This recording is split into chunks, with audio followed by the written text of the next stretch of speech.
Hey, what's going on, guys? It's Ryan, and welcome to week number 69 of the top 5 Skyrim mods of the week. Now, hopefully you guys will enjoy the mods that I've picked up for this week. Starting off at our number 5 spot, we have Sovngarde, Mist's Font Replacer.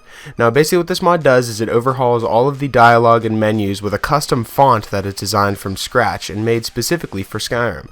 You can experience Tamriel with more immersion, authenticity, and a feeling only a true RPG can provide. Some of the features that come along with this mod is that it supports English, French, German, Italian, Portuguese, Polish, and Russian. It also features unique Daedric and Dragon Wing brackets. There's also Imperial Septum international currency symbols, and it's compatible with a lot of other mods as well. Now, I don't really ever cover font replacers because I feel like they're extremely simple mods, but this mod is a lot different because the font actually looks way better than the one that they used in the vanilla version. I feel like if this font was used from the beginning, it would have been way better than the original one that they used themselves. I feel like this text in this font has more of an immersive feel to it, so that's definitely why it comes in at our number 5 spot, so I'd recommend giving this mod a try.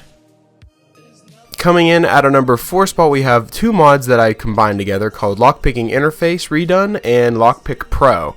Now, what the first mod does, the Lockpicking Interface, is it just changes the entire interface assets with a 100% new model and HD textures. Now the lock is a lot bigger, occupying most of the screen space that would otherwise be wasted, and as a result of the increased detail and the addition of several bolts, you'll have more reference points that'll make lockpicking a little less tedious without cheating. It's compatible with most mods, and then moving on to the Lockpick Pro, as you can see whenever I am picking this lock, there is a big bar with about red, green, yellow, and blue on it. Now, it may seem like cheating. It may really seem like cheating after a while, but the way that I was using this mod is once I got up to a certain high lockpick skill, such as maybe 75 or 80 or something like that, then I would enable this mod.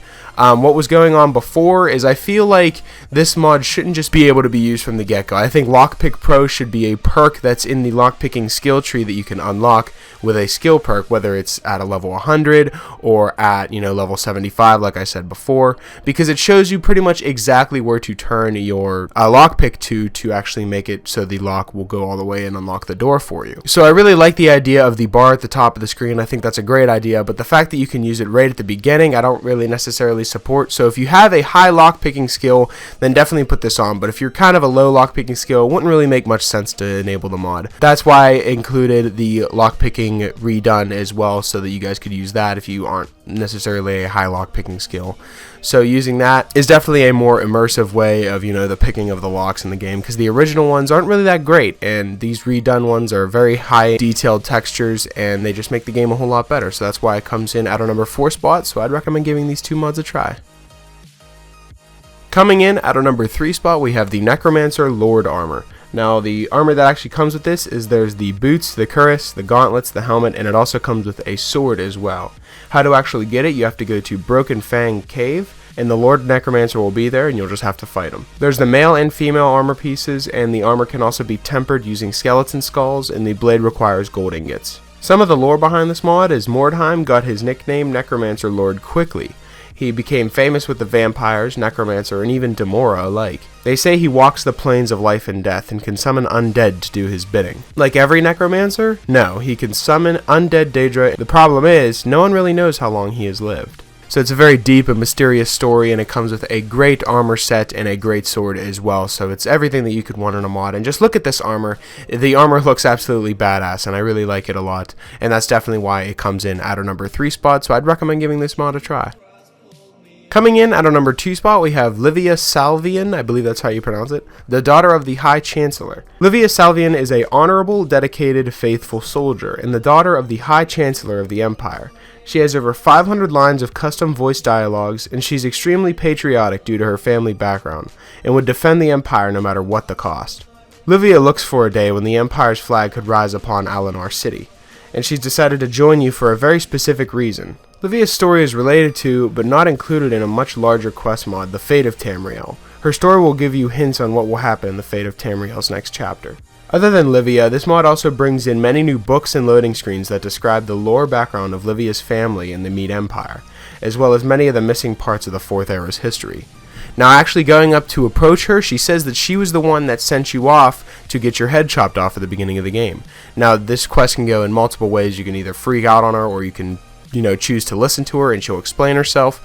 And she explains that she just was doing her job. She had no idea what you were or who you were or anything like that and why you were getting sent to the chopping block. It was just orders, and then now she wants to help fight back, and she wants to join your side in battle in adventures that you go on in the world of Skyrim. So I think this mod is definitely one of the better follower mods, simply because of the story and the lore behind it and who this person actually is, and that's definitely why it comes in at our number 2 spot, so I'd strongly recommend downloading it.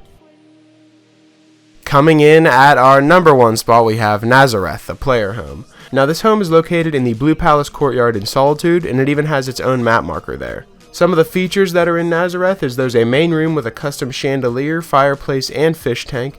There's a kitchen, a basement that has a pool, and 2 dragon skulls with water coming out of their mouths. There's also an outside balcony accessible in the basement.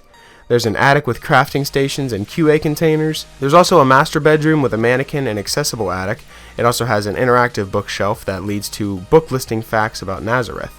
There's a children's room, and there's an interactable book in the children's play tent that will take you to a nightmare. I'll leave that as a surprise for the people who download the mod. There's also a weapon plaque in the hallway where you can put up your favorite weapon. There's also windows with curtains and its own custom home song, and Easter eggs from his past work can also be found. Now, as always, for player home mods, I'm going to give you guys a brief tour of the entire house, so let's begin.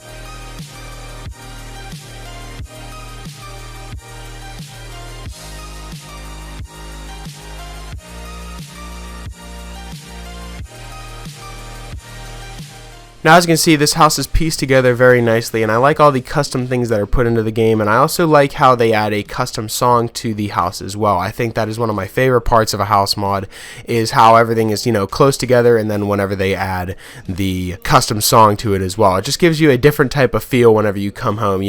It's a soundtrack that you can't hear outside of Skyrim unless you come into this house, and just the feeling of that is just a really nice feeling. So this house would definitely make a great addition to your load order, and it's free. You could just go and take the house itself, so it's a great mod in general, and I'd strongly recommend downloading it. So that's pretty much it for this week's episode of the top 5 Skyrim mods of the week. Hopefully you guys did enjoy, and if you did, I would appreciate it if you left a like and subscribe if you knew. It really helps me out a lot. And if you have any mods you'd like me to cover in future top 5 mod episodes, be sure to let me know in the comment section below, or you can follow me on Twitter. I'll be sure to leave my Twitter in the description, and you guys can follow me on there and leave me suggestions through there as well. And yeah, that's pretty much it. Hopefully you guys did enjoy, and I'll talk to you guys later.